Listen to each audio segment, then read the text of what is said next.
Hello everyone, welcome to all of you on my channel मेरी study. अगर अभी तक आपने इस चैनल को सब्सक्राइब नहीं किया है तो प्लीज इसे तुरंत सब्सक्राइब करें और ज्यादा से ज्यादा इसे शेयर करते रहें। आज जो कंटेंट मैं आपके लिए लेकर आई हूँ, जो टॉपिक है आज का, वो संविधान से संबंधित है और आज मैं इसमें आपको संविधान से संबंधित 20 अति महत्वपूर्ण प्रश्न यहाँ पर बताऊंगी और इन्हीं प्रश्नों पर आज हम चर्चा करेंगे क्योंकि ये प्रश्न आपके लिए बहुत ही महत्वपूर्ण है और बार बार ये प्रश्न एग्जाम्स में पूछे जाते हैं, तो इसीलिए इन प्रश्नों को जानना आपके लिए बहुत ही जरूरी है। तो चलते हैं, स्टार्ट करते हैं आज का वीडियो। पहले प्रश्न की तरफ चलते हैं।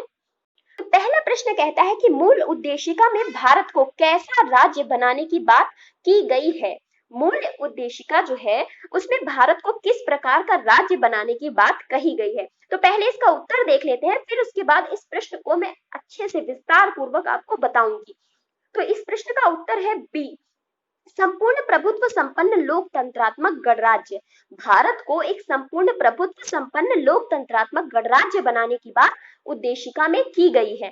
अब ये उद्देशिका कहाँ से आई, इसका स्रोत क्या था? तो कहते हैं कि भारत की उद्देशिका का स्रोत जो नेहरू द्वारा 13 दिसंबर 1946 को प्रस्तुत और 22 जनवरी 1947 को स्वीकृत उद्देश्य प्रस्ताव और ऑस्ट्रेलिया का संविधान है। यही उद्देशिका का स्रोत है। तो ये उद्देशिका के स्रोत माने जाते हैं उद्देश्य प्रस्ताव और ऑस्ट्रेलिया का संविधान। इन्हीं से हमारी उद्देशिका निकली, जिसे भारतीय संविधान की कुंजी भी कहा जाता है। कुंजी अर्थात चाबी कहा जाता है। तो भारतीय संविधान में उद्देशिका कहां से निकल कर आई? उद्देश्य प्रस्ताव और ऑस्ट्रेलिया के संविधान से निकल कर आई। चलते हैं प्रश्न संख्या 2 की तरफ। किस मामले में कहा गया कि प्रस्तावना संविधान का भाग है? किस मामले में कहा गया कि प्रस्तावना संविधान का भाग है? तो जब भारतीय प्रस्तावना बनकर तैयार हुई तो उसमें फिर बहुत सारे विवाद भी सामने निकल कर आए कि कुछ लोगों ने प्रस्तावना को संविधान का भाग नहीं माना, परंतु कुछ तथ्य ऐसे भी निकल कर आए जिनमें प्रस्तावना को संविधान का भाग माना गया। और यही केस था केशवानंद भारती बनाम केरल राज्य केस। ये कितने में आया था? 1973 का ये मामला है। 1973 का ये मामला है जिसमें ये कहा गया कि जो उद्देशिका है वो संविधान का अभिन्न अंग है, मतलब एक ऐसा अंग जो संविधान से अलग नहीं है। और वही उद्देशिका में बताया गया कि उसमें संशोधन तो किया जा सकता है, परंतु जो उसका मूलभूत ढांचा है उसमें किसी भी प्रकार का कोई भी संशोधन नहीं किया जा सकता। और इसके साथ साथ ये भी बताया गया कि उद्देशिका न्याय योग्य नहीं है। अब न्याय योग्य नहीं से तात्पर्य यहाँ पर यह है कि इसके आधार पर कोई भी निर्णय नहीं लिया जा सकता। अर्थात यदि कहीं कोई न्याय देना है तो उसके आधार पर यह निर्णय नहीं लिया जाएगा कि उद्देशिका में जिन शब्दों का प्रयोग किया गया है उनके आधार पर कोई निर्णय देना। तो यही है केशवानंद भारती बनाम केरल राज्य केस, जिसमें ये बात निकलकर सामने आई कि प्रस्तावना संविधान का अभिन्न अंग है, अर्थात उसका भाग है, उससे अलग नहीं है। चलते हैं प्रश्न संख्या 3 की तरफ।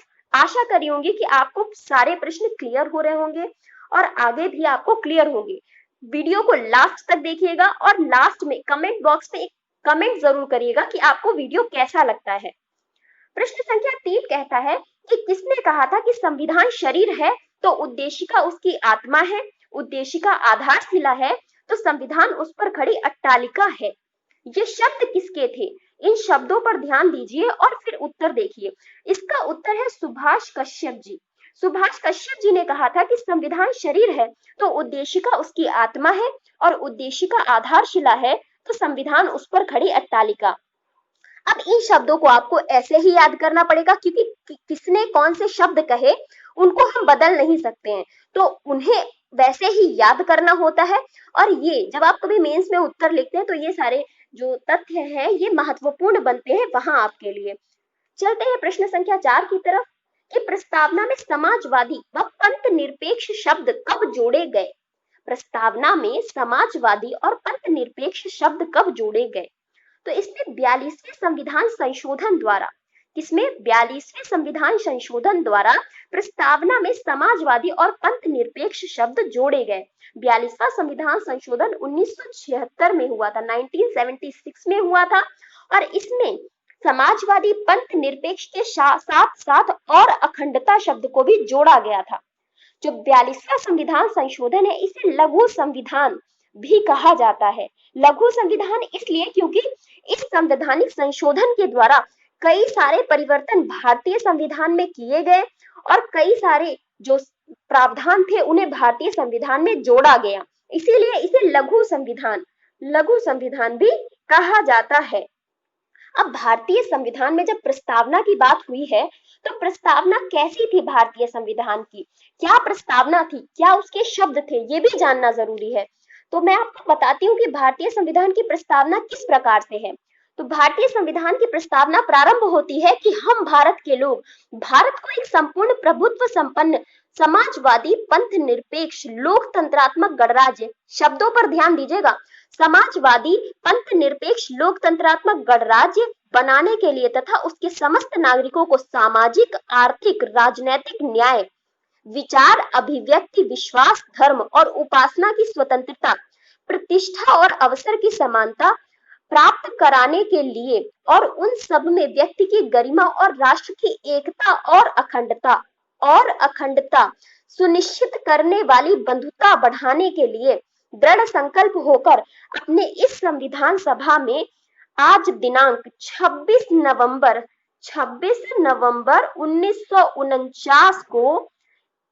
नवंबर 1949 ईस्वी मिति मार्ग शीर्ष शुक्ल सप्तमी संवत 2006 विक्रमी को एतद द्वारा इस संविधान को अंगीकृत अधिनियमित और आत्मार्पित करते हैं। तो प्रश्न ऐसे भी बन सकता है कि भारतीय संविधान को कब अंगीकृत और अधिनियमित या आत्मार्पित किया गया था। तो 26 नवंबर 1949 होगा, जबकि भारतीय संविधान को पूर्णतः लागू कब किया गया था, तो 26 जनवरी 1950 को।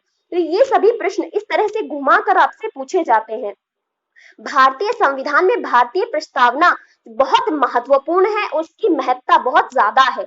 इसी वजह से मध्य प्रदेश जो एक राज्य है हमारे भारत का, मध्य प्रदेश ने अपने सभी स्कूलों में भारतीय प्रस्तावना जो है उसे प्रतिदिन पढ़ना अनिवार्य कर दिया है कि सभी स्कूलों में प्रतिदिन भारतीय जो संविधान की प्रस्तावना है उसे पढ़ा जाएगा। इतने महत्वपूर्ण शब्दों का वर्णन इस प्रस्तावना में किया गया है, तो लोगों तक अर्थात जो बच्चे हैं, जो आने वाली पीढ़ी है, उन्हें ये पता होना चाहिए कि भारतीय संविधान में इन प्रस्तावना जो है इसमें शब्दों का क्या अर्थ है।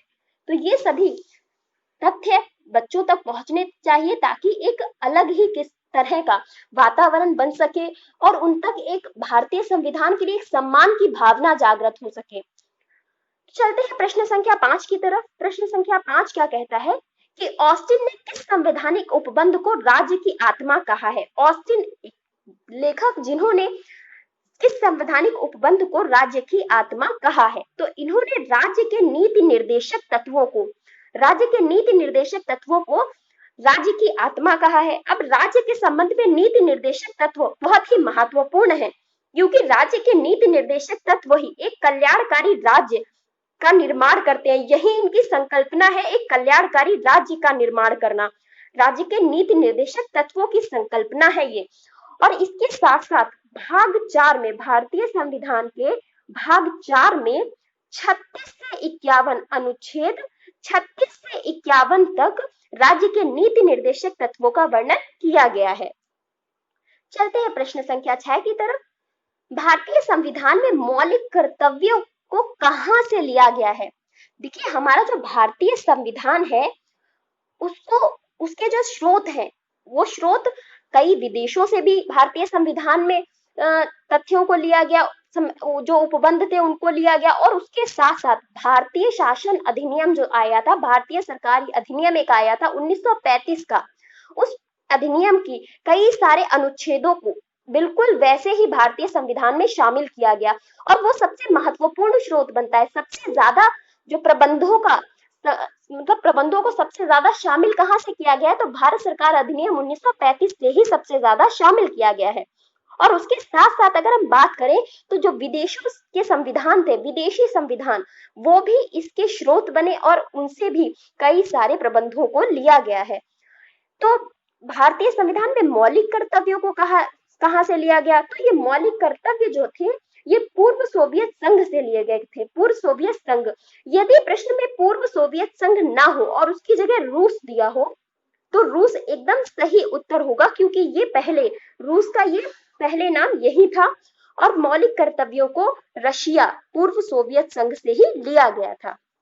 और मौलिक कर्तव्य जब बात हुई है तो इनका वर्णन कहाँ किया गया है, तो इनका वर्णन 51 का जो अनुच्छेद 51 के का में किया गया है। 11 है मौलिक कर्तव्य, कितने 11, पहले ये 10 थे, फिर बाद में इसमें एक बढ़ाया गया और इनकी संख्या अब वर्तमान में 11 है, तो कुल 11 मौलिक कर्तव्य हैं। चलते हैं प्रश्न संख्या 7 की तरफ। शून्यकाल संसद की एक व्यवस्था किस देश की देन है? शून्यकाल संसद की एक व्यवस्था किस देश की देन है? तो ये जो शून्यकाल है ये भारत की देन इसे माना जाता है। शून्यकाल को भारत की देन माना जाता है, इसे 0 आवर भी बोलते हैं। और इसमें क्या होता है कि जब प्रश्नकाल स्टार्ट होता है, क्योंकि संसद के कई सारी व्यवस्थाएं होती है, तो प्रश्नकाल के बाद तुरंत शून्यकाल प्रारंभ होता है और ये 1 घंटे का होता है। कितने घंटे का होता है? ये 1 आवर का होता है, 1 घंटे का। और इसमें क्या होता है, इसमें कोई भी ऐसा प्रश्न, इसमें पहले कोई सूचना नहीं दी जाती है, बिना पूर्व सूचना के सार्वजनिक महत्व का कोई भी प्रश्न यहाँ पर पूछा जा सकता है। शून्यकाल में बिना पूर्व सूचना के सार्वजनिक महत्व का कोई भी प्रश्न पूछा जा सकता है। और इसका ये शून्यकाल नाम क्यों पड़ा? इसका नाम इसलिए पड़ा क्योंकि 12 बजे ये प्रारंभ होता है, दिन में 12 बजे से ये प्रारंभ होता है और 12 बजे, इसी वजह से इसका नाम शून्यकाल रखा गया था। तो चलते हैं प्रश्न संख्या 8 की तरफ। प्रश्न संख्या 8 क्या कहता है कि लोकहित के मुकदमे की संकल्पना, लोकहित मुकदमे की संकल्पना का प्रारंभ कहां से हुआ था? लोकहित मुकदमे की संकल्पना का प्रारंभ कहां से माना जाता है? तो इसका प्रारंभ यूएसए अर्थात अमेरिका से माना जाता है। अब अमेरिका से हमने अपने संविधान में कई उपबंधों को ग्रहण किया, तो वो कौन कौन से उपबंध थे जिनको हमने अमेरिका से लिया? उनमें है न्यायिक पुनरावलोकन, वित्तीय आपातकाल और स्वतंत्र न्यायपालिका, मौलिक अधिकार फंडामेंटल राइट्स और राष्ट्रपति पर महाभियोग अनुच्छेद 61, राष्ट्रपति पर महाभियोग अनुच्छेद 61, मौलिक अधिकार, स्वतंत्र न्यायपालिका और इसके साथ साथ वित्तीय आपातकाल अनुच्छेद 360, वित्तीय आपातकाल, ये सभी हमने अमेरिका के संविधान से लिए हैं। अब वित्तीय आपातकाल, अभी कोरोना वायरस जब चल रहा है तो कई जगह पर चर्चा हुई कि वित्तीय आपातकाल लगाया जा सकता है, क्योंकि भारत की जो इकोनॉमी है, अर्थव्यवस्था है, वो नीचे जा रही है, उसका ग्राफ लगातार गिर रहा है। ऐसी परिस्थिति में वित्तीय आपातकाल लगाया जा सकता है। तो मैं आपको बताना चाहूंगी कि अभी तक भारत में एक भी बार वित्तीय आपातकाल नहीं लगाया गया है, परंतु यदि परिस्थितियां खराब हुई तो हो सकता है कि इस वित्तीय काल का प्रयोग किया जाए। और वित्तीय काल के प्रयोग में ऐसा होता है कि जो कर्मचारी होते हैं, सरकारी कर्मचारी, तो सरकार उनकी जो सैलरी होती है उनको कट कर सकती है, कुछ भत्ते होते हैं उनको खत्म कर सकती है, तो उसे धन एकत्रित करना है, तो इसके लिए जो एक्स्ट्रा चार्जेस रहते हैं उनको वो समाप्त कर सकती है। यही होता है वित्तीय आपातकाल। चलते हैं प्रश्न संख्या 9 की तरफ। प्रश्न संख्या 9 कहता है कि भारत में संघात्मक व्यवस्था कहां से ली गई है? भारत में संघात्मक व्यवस्था कहां से ली गई है? तो भारत में संघात्मक व्यवस्था ली गई है कनाडा से। कनाडा से भारत में संघात्मक व्यवस्था ली गई है। और इसके साथ साथ कनाडा से और क्या क्या हमने लिया है?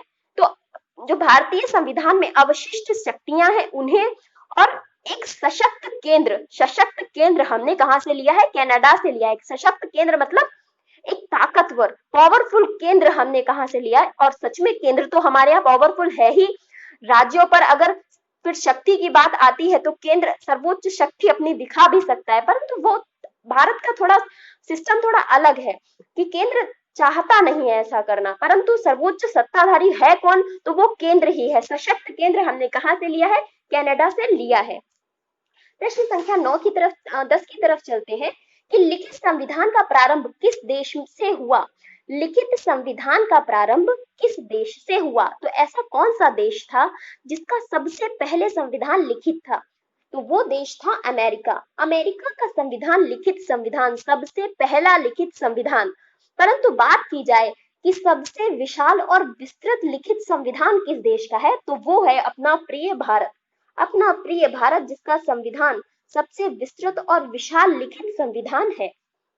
प्रश्न संख्या 11, कौन भारत को धर्मनिरपेक्ष राज्य वर्णित करता है? अब ये धर्मनिरपेक्ष शब्द बार बार आया है, तो इसका मतलब जान लेना बहुत ही जरूरी है। धर्मनिरपेक्ष से तात्पर्य क्या है?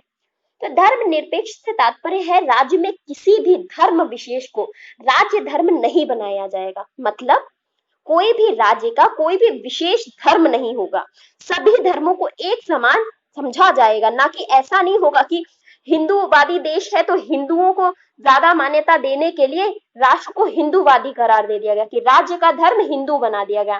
तो ऐसा नहीं किया जाएगा। भारत एक ऐसा देश है जहां पर सभी धर्मों को समान दृष्टि से देखा जाता है, सभी संस्कृतियों का सम्मान किया जाता है। तो यही है धर्मनिरपेक्षता, कि राज्य में किसी धर्म विशेष को राज्य धर्म नहीं बनाया जाएगा और ना ही बनाया गया है। तो इस भारत को राज्य धर्मनिरपेक्ष राज्य वर्णित करता है। ये कौन वर्णित करता है? संविधान की प्रस्तावना। संविधान की प्रस्तावना जहां ये कहा गया है ना कि हम भारत के लोग भारत को एक संपूर्ण प्रभुत्व संपन्न समाजवादी और पंथ निरपेक्ष या धर्म निरपेक्ष राज्य। तो इसका तात्पर्य यही है कि धर्म किसी भी प्रकार से राज्य का कोई भी धर्म विशेष नहीं होगा। प्रश्न संख्या 12, भारत एक गणतंत्र है, इसका तात्पर्य क्या है? भारत एक गणतंत्र है, इन शब्दों का अर्थ आपको जानने की बहुत आवश्यकता है, क्योंकि कई बार आपसे शब्दों का अर्थ ही पूछ लिया जाता है प्रश्न बनाकर। तो जो भी शब्द भारतीय संविधान की प्रस्तावना में कहे गए हैं उनका अर्थ हमारे लिए बहुत महत्वपूर्ण बन जाता है। तो इसका अर्थ है शासक का भारत का शासक वंशानुगत नहीं, अर्थात गणतंत्र का तात्पर्य है जो भी राष्ट्राध्यक्ष होगा वो निर्वाचित होगा, ना कि वंशानुगत के। वंशानुगत अर्थात जैसे पिता, पिता के बाद पुत्र, पुत्र के बाद फिर उसका बेटा, उसके बाद, तो इस तरीके से वंशानुक्रम नहीं चलेगा। यहाँ राष्ट्राध्यक्ष जनता के द्वारा निर्वाचित किया जाएगा, इसीलिए इसे गणतंत्र बोला जाता है। जनता का जनता के लिए जनता द्वारा शासन, और वो हम लोग राष्ट्राध्यक्ष के राष्ट्राध्यक्ष के द्वारा करते हैं। प्रश्न संख्या 13 की तरफ चलते हैं कि भारत के संविधान में वर्णित न्यायों की संख्या क्या है? भारत के संविधान में वर्णित न्यायों की संख्या क्या है? और मैं आपको बता देना चाहती हूँ, इस तरह के प्रश्न आपसे बदल कर आपसे पूछे जाएंगे कि भारत में कितने न्याय हैं, या भारत में कितनी प्रकार की स्वतंत्रताओं का वर्णन किया गया है, या भारत में कितनी प्रकार की समानताओं का वर्णन किया गया है। तो ये सभी प्रश्न ऐसे ही होते हैं। तो भारत में 3 प्रकार के न्यायों का वर्णन किया गया है। कौन कौन से न्याय? सामाजिक न्याय, उसके बाद आर्थिक न्याय और उसके बाद राजनीतिक न्याय। और अगर हम वही समानता की बात करें तो समानता है प्रतिष्ठा और अवसर की समानता, अर्थात 2 समानता हो गई। और अगर स्वतंत्रता की बात करें तो स्वतंत्रता दी गई है विचार की स्वतंत्रता, अभिव्यक्ति की स्वतंत्रता, विश्वास की स्वतंत्रता, धर्म की स्वतंत्रता और उसके साथ साथ उपासना की स्वतंत्रता। ये सभी स्वतंत्रता, न्याय और समानता हमें भारतीय संविधान के द्वारा दी गई है। प्रश्न संख्या 14 क्या कहता है कि निम्न में से कौन सा राज्य का सबसे प्रमुख तत्व है? किसी भी राज्य का सबसे प्रमुख तत्व क्या है? तो वो है संप्रभुता। संप्रभुता किसी भी राज्य का सबसे प्रमुख तत्व है, अर्थात जो प्रभुता है वो जनता में निहित है। सबसे बड़ी बात कि यहाँ प्रभुता जो है वो जनता में निहित है।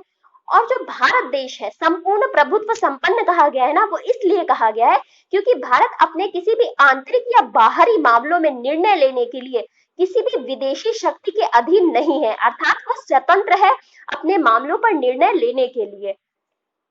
चलते हैं प्रश्न संख्या 15 की तरफ। आप मेरी स्टडी के साथ बने रहिए, व्याख्या के साथ प्रश्न कराऊंगी। ऐसा नहीं है कि प्रश्न कराया और बात खत्म, ऐसा नहीं है। व्याख्या भी करेंगे ताकि उस प्रश्न से संबंधित अगर कुछ भी आपसे पूछा जाए आप बस फटाक से उत्तर दे सकें। प्रश्न संख्या 15 क्या कहता है कि भारतीय संविधान में शासन प्रणाली की व्यवस्था कैसी है? भारतीय संविधान में शासन प्रणाली की व्यवस्था है, उत्तर सी एकदम सही है। संसदात्मक शासन प्रणाली, भारत में संसदात्मक शासन प्रणाली को अपनाया गया है। अब ये संसदात्मक शासन प्रणाली कहाँ से आई? तो सबसे पहले इंग्लैंड ने संसदात्मक शासन प्रणाली को अपनाया था, इंग्लैंड ने। उसके बाद हमें यह जानना जरूरी है कि संसदात्मक शासन प्रणाली है क्या। तो इसमें क्या रहता है? इसमें देखिए, संसदात्मक शासन प्रणाली में हमारे यहाँ एक राष्ट्रपति है, फिर एक लोकसभा है, राज्यसभा है। राष्ट्रपति को बताया गया है कि वो वास्तविक शक्तियां उसके पास नहीं है, वास्तविक जो कार्यपालिका शक्तियां हैं वो किसमें निहित है? वो प्रधानमंत्री के पास है, परंतु कहते ये है कि संपूर्ण कार्यपालिकीय शक्तियां राष्ट्रपति में निहित है। और राष्ट्रपति को क्या माना गया है? भारत का प्रथम नागरिक उन्हें बताया जाता है। तो यही है संसदात्मक शासन प्रणाली, जिसमें ये कहा जाता है कि केंद्र और राज्य दोनों में समान है, मतलब दोनों समान बताए गए हैं। और ये भी कहा गया है कि जो भारत का राष्ट्रपति है वो इंग्लैंड के सम्राट के समान है, मतलब कार्यपालिका का नाम मात्र का प्रधान है। और जो वास्तविक कार्यपालिका शक्तियां हैं वो किसमें निहित है? वो प्रधानमंत्री में निहित है, मतलब प्रधानमंत्री और उसकी जो मंत्री परिषद है उसमें निहित है। और इसका प्रमुख प्रधानमंत्री तो होता ही है मंत्री परिषद का। तो ये सभी तथ्य यहाँ पर वर्णित किए गए हैं। इसके साथ साथ लोकसभा और राज्यसभा भी होती है। चलते हैं अगले प्रश्न की तरफ कि किसने कहा था कि भारत एक अर्धसंघात्मक किसने कहा था कि भारत एक अर्धसंघात्मक राज्य है? ये कहा था केसी व्हीयर ने। केसी व्हीयर ने कहा था कि भारत एक अर्धसंघात्मक राज्य है, ना पूर्णतः संघात्मक है और ना ही इसकी शासन व्यवस्था एकात्मक है। ये मतलब कहा गया है कि भारतीय संविधान संघात्मक होते हुए भी एकात्मकता की प्रवृत्ति को धारण किए हुए, इसमें एकात्मकता भी निहित है। अब ऐसा क्यों कहा गया? क्योंकि इसको जो भारतीय संविधान था उसको संघात्मकता के तंग ढांचे में नहीं ढाला गया। सरलता लाने के लिए उसमें एकात्मकता भी रखी गई। एकात्मकता कैसे कि जैसे एकल नागरिकता दी गई, दोहरी नागरिकता नहीं है कि राज्य अलग हो और देश। तो इसका मतलब क्या है कि राज्यों का एक संघ है। जब भारत जो है एक राज्यों का संघ है, इसीलिए ये संघात्मक होते हुए भी एकात्मकता की प्रवृत्ति को धारण करता है। यही बताने का प्रयास किया गया कि अर्ध संघात्मक है, और ये कहा है केसी व्हीयर ने। प्रश्न संख्या 17 कि संसदात्मक शासन प्रणाली, जो संसदात्मक शासन व्यवस्था क्या है, इसका क्या अर्थ है? संसदात्मक शासन व्यवस्था तो विधायिका का कार्यपालिका पर नियंत्रण।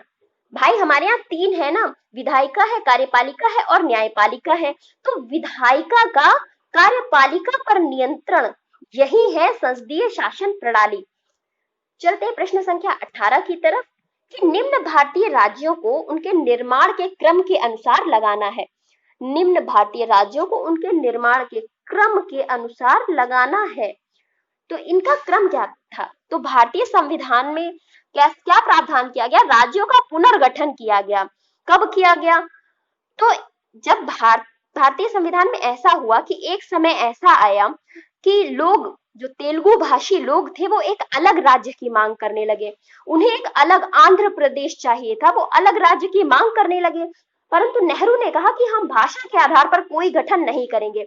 ऐसा देखने के बाद एक माननीय थे जिनका नाम था पोट्टी श्री रामुल्लू, ये आमरण अनशन पर बैठ गए। और आमरण अनशन पर ये ऐसे बैठे कि 56 दिनों के बाद 15 दिसंबर 1952 को इनकी मृत्यु हो गई। अब जब मृत्यु हो गई तो जाहिर सी बात है जो उनके समर्थक थे उन्होंने विद्रोह कर दिया। ऐसी परिस्थिति को देखते हुए नेहरू जी ने 1953 में आंध्र प्रदेश का गठन कर दिया। कब कर दिया? 1953 में आंध्र प्रदेश का गठन कर दिया।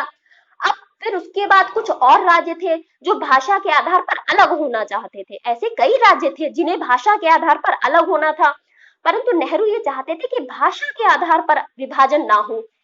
फिर नेहरू ने क्या किया कि नेहरू जी ने 1953 में, भाई जब मजबूरी सामने आई तो 1953 में न्यायमूर्ति फजल अली की अध्यक्षता में 3 सदस्यीय राज्य पुनर्गठन आयोग बनाया गया। कब बनाया गया?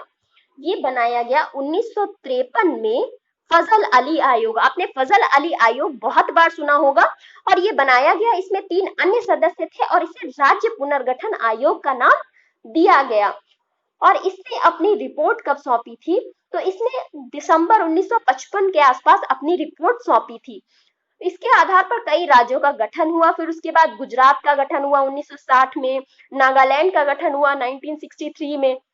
तो वैसे ही इनका क्रम बताना है कि इनका गठन किस क्रम में इनका गठन हुआ।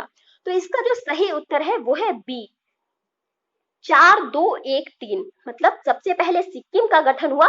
सिक्किम का गठन कब हुआ? 1975 में सिक्किम एक पूर्ण राज्य बना। 1975 में सिक्किम पूर्ण राज्य बना। इसके बाद किसका गठन हुआ? इसके बाद गठन हुआ अरुणाचल प्रदेश का। अरुणाचल प्रदेश का गठन हुआ 1987 में, 1987 में। छत्तीसगढ़ का गठन हुआ 1 नवंबर 2000 को। 1 नवंबर 2000 को छत्तीसगढ़ का गठन हुआ। और सबसे अंत में देखा जाए, इनमें से सबसे अंत में झारखंड का गठन हुआ। झारखंड का कब गठन हुआ? 15 नवंबर 2000 को झारखंड का गठन किया गया। और अगर देखा जाए अभी, तो तेलंगाना का गठन किया गया था। तो तेलंगाना का गठन भी हुआ था 2014 में। उसके बाद जम्मू कश्मीर को और लद्दाख को अलग करके केंद्र शासित प्रदेश बना दिया गया 31 अक्टूबर से। तो ये सभी परिवर्तन होता रहता है और राज्यों का पुनर्गठन होता रहता है। तो इन राज्यों का पुनर्गठन का क्रम क्या था? 4 2 1 3, अर्थात सबसे पहले सिक्किम का इनमें, उसके बाद अरुणाचल प्रदेश का, उसके बाद छत्तीसगढ़ का और उसके बाद झारखंड का। चलते हैं प्रश्न संख्या 19 की तरफ। 1 नवंबर 1956 को राज्य पुनर्गठन आयोग द्वारा गठित राज्यों संघ राज्यों की संख्या कितनी थी? 1 नवंबर 1956 को राज्य पुनर्गठन आयोग द्वारा गठित राज्यों संघ राज्यों की संख्या कितनी थी? तो इनकी संख्या थी 14 राज्य बनाए गए थे और 6 संघ राज्य बनाए गए थे। 14 राज्य बनाए गए थे और 6 संघ राज्य 1 नवंबर 1956 में राज्य पुनर्गठन आयोग द्वारा बनाए गए थे। आज का हमारा अंतिम प्रश्न और मोस्ट इंपॉर्टेंट प्रश्न क्या है कि नए राज्य के गठन का अधिकार किसके पास होता है? किसी भी नए राज्य के गठन का अधिकार किसके पास होता है? तो ये होता है संसद के पास। संसद किसी भी नए राज्य का गठन कर सकती है अनुच्छेद 3 के तहत। अनुच्छेद 3 के तहत संसद किसी भी नए राज्य का गठन कर सकती है, सीमा में परिवर्तन कर सकती है। तो ये सभी प्रावधान किसमें किए गए? अनुच्छेद 3 में किए गए। और ये अधिकार किसके पास दिया गया? तो ये अधिकार संसद को दिया गया। राष्ट्रपति या मंत्रिपरिषद देखकर आपको कंफ्यूज नहीं होना है। तो ये था आज का वीडियो। कैसा लगा कमेंट बॉक्स में जरूर बताइएगा और ज्यादा से ज्यादा वीडियो को शेयर करते रहिए, लाइक करते रहिए। Thank you so much. बने रहिए नेरी स्टडी के साथ।